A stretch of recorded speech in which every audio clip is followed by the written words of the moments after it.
महामुनी सरांबद्दल मला आता ते एवढंच सुचतंय. लेक आनंदाचं गाणं, लेक जिव्हाळ्याचं राणं, भाग्यवंतांना लाभते लेक पुण्याईचं धन.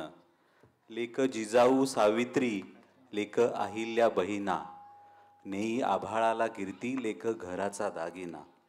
लेक ज्ञानोबाची ओवी, लेक तुकोबाची गाथा, जेथे लेकीचा सन्मान तेथे टेकितो माता. अगदी म्हणजे मला शब्दच नाही आहेत महामणी सर तुमच्या दोन मुलीबद्दल. प्रज्ञाताई काय सांगाल? मला तर आता शब्द सुचत नाही. स्पीचलेस ह्या शब्दाचा अर्थ आत्ता खऱ्या अर्थाने मी अनुभवते. खरं तर तिच्या त्या टिपेच्या स्वरापर्यंत मी इतकी पोहोचले की खरंच आता शब्द आपण म्हणतो ना की थांबलेत माझे शब्द. आणि मला वाटतं एका गायकाची हीच पावती असते की तो प्रेक्षकांना निशब्द करून सोडतो. खरंच बेटा भरून पावलीस. अगदी सगळ्या प्रेक्षकांच्या तर्फे अगदी अंतःकरणापासनं मनापासनं आमच्या सगळ्यांकडनं तुला खूप खूप आशीर्वाद. आणि तुला घडवणाऱ्या तुझ्या पितृतुल्य गुरूंना पण आमचं अगदी सादर वंदन. आतापर्यंत सर फक्त ऐकून होतो, आता प्रत्यक्ष भेटलो. आणि मला वाटतं असंच या पद्धतीने हा जो अवघे गरजे पंढरपुराच्या निमित्ताने हा जो अविरत प्रवास आपला सुरू झाला आहे. जशी वारी ही वर्षानुवर्ष सुरू आहे, तशी ही आपली गानवारी जी आहे ही दरवर्षी आपण अशीच परमेश्वराच्या चरणी ही सेवा अर्पण करत राहू. आणि मला वाटतं दोन शब्द तुम्ही आम्हाला या निमित्ताने मार्गदर्शन करावेत. आणि पुढे भविष्य कसं असावं मुलांसाठी, किंवा आता जे सध्या थोडंसं गारुड आहे तुमच्या, आता दोघं मुली थोडंसं विषयांतर करते मी, पण हा विषय मला नेहमी महत्त्वाचा वाटतो मुलांच्या संदर्भातला. जरासं मूल गायला लागलं किंवा जरा काही वाजवायला लागलं की आपलं पहिलं एम असतं मी याला रियालिटी शोमध्ये पाठवणार. आणि एकदा का माझा मुलगा स्क्रीनवर चमकला की त्याचे आईबाप म्हणून मी मिरवणार. मंडळी यात खोटं काही नाही. पण इथं कुठेतरी मुलांचं शिक्षण आपण थांबवत तर नाही ना, ती जाण आपण त्यांना दिली आहे का हे नेहमी बघणं मला वाटतं आवश्यक असतं. Sir you are the better person to guide us. मी काय सांगणार याबाबत, पण तुम्ही नक्की याबाबतीत मार्गदर्शन करावं. कारण अनेक प्रेक्षक आणि पाल्य इथं बसलेले आहेत आणि त्यांच्यासाठी ही खरंच खूप महत्त्वाची अशी घटना ठरेल की तुम्ही त्यांना मार्गदर्शन कराल. नमस्कार. सर्वप्रथम तुम्हा सगळ्या रसिकांचे आणि care foundation specially Mayur sir यांच्या सगळ्यांचे खूप मनापासून आम्ही आभारी आहोत. एका कार्यक्रमात आमची ओळख झाली आणि त्यांनी इथे येण्याचं इन्व्हिटेशन दिलं. संगीत हे नक्की मनाला जोडणारा दुवा आहे असं मला कायम वाटत आलेलं आहे. मार्गदर्शन करण्याइतपत मोठा मी नक्कीच नाही. हां, पण समजा इथे 5वीतले असतील तर मी 5.5वीतला आहे आणि थोडासा माझा जो काही अनुभव आहे त्या अनुभवाच्या जोरावर नक्की सांगू शकतो. मॅम तुम्ही आत्ता रियालिटी शोबद्दल बोललात, पण रियालिटी शो आणि रियालिटी याच्यामध्ये खूप तफावत आहे. माझ्या दोन्ही मुली गाणी शिकतायत, चांगल्या गुरूंकडे त्यांना मार्गदर्शन मिळतंय. अनेकदा विचारणा होते की यांना तुम्ही परत त्या रियालिटी शोमध्ये आम्ही कधी बघणार आहोत.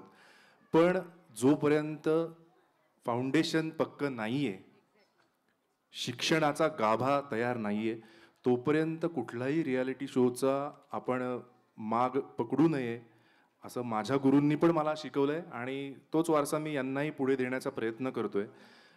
बाकी आयुष्यभर गाणं गायचंच आहे सगळ्यांना, पण ते गाणं जर असं सजीव असेल तर ते संजीवन नक्कीच होत जातं.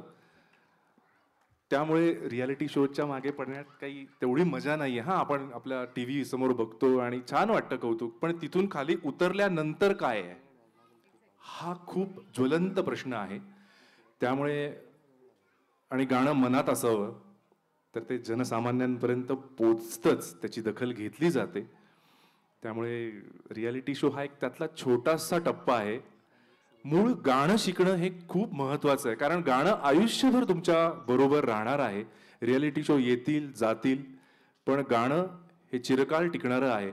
आणि इथे अत्यंत सुजाण पालक आहेत, प्रेक्षक आहेत.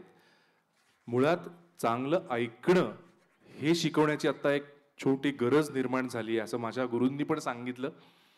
आणि कारण चांगलं गाणं काय ते ऐकावं कसं हे आपण शिकत शिकत पुढे जायला हवं, मग तो मार्ग आपोआप सापडतो. आणि इथे आत्ता वृंदा पंढरपुरे आहे, माझी छान मैत्रीण आहे. ती चांगली मंडळी इथे काम करतायत आणि केअर फाउंडेशन याची केअर घेत आहे. हे खूप महत्त्वाचं आहे. कारण एका 2 मिनिटांच्या परफॉर्मन्ससाठी आयुष्यभर वाट पाहणारे लोक खूप बघितलेत, खूप भेटतात अजूनही. थोडा मी ग्लॅमर वर्ल्डमध्ये वावरल्यामुळे मला खूप लोक भेटतात. पण ती संधी देणं ती एक रिस्क असते, जी आज मयूर सर घेतात. आणि या संधीचं सोनं कसं करायचं हे इतके चांगले गुरुजन आपल्या सगळ्यांना लाभलेले आहेत. तुम्हा सगळ्यांच्या मुलांच्या हाती खूप चांगलं एक बाळकडू मिळतंय या गुरुजनांच्या मार्फत. ही खूप आशादायी आणि समाधानाची गोष्ट आहे. मयूर सर, तुमचे खूप मनापासून आभार. आणि हे कार्य असंच तुम्ही खूप वेगाने पुढे जाईल याच्यात शंका नाही. आणि त्यासाठी इतक्या मोठ्या प्रमाणात पालक आहेत, खूप चांगली मंडळी जोडली जात आहेत. तुम्हाला खूप खूप शुभेच्छा. पुन्हा एकदा इथे येऊन छोटी कला सादर करण्याची संधी दिलीत त्याबद्दल मनापासून आभारी आहोत. धन्यवाद.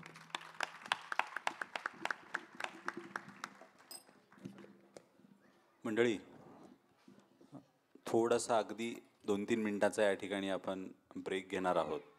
अगदी 3च मिनिटानंतर आपण परत ही वारीत आपण सामील होणार आहोत. अगदी 2 मिनिटाचा. कार्यक्रमाच्या शेवटी ज्यांचं पार्टिसिपेशन झालेलं आहे या कार्यक्रमामध्ये त्या सर्वांना केअर संस्थेच्या वतीने सर्टिफिकेट्स देण्यात येणार आहेत. त्यांचं कौतुक या ठिकाणी आपण करणार आहोत. सर्वांना विनंती आहे की परत आपण या वारीत सहभागी व्हावा. अगदी 2च मिनिटं.